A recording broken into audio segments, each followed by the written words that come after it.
isang another tiny test ball na naman.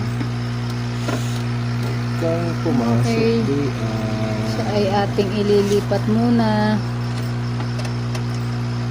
Ayun po. Ang cute naman yan. Kanina, kahapon nung nakatihaya. Ay, tihaya ba yun? Tagilid. Ang laki niyang tingnan eh. isang pati yung isda sa mama. Oo nga. Sabi ka dyan, bebe. Lilipat muna siya. Dulo. Wala pa ba?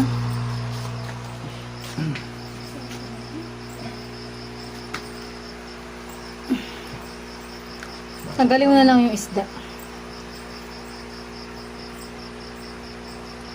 Baka maipit ka.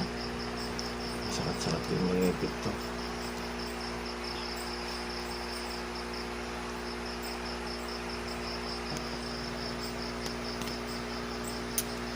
No? Di man. Yun. Wink. Blue din yung ano eh. Is na sumama. Saan natin siya lalagay? Yan na siya.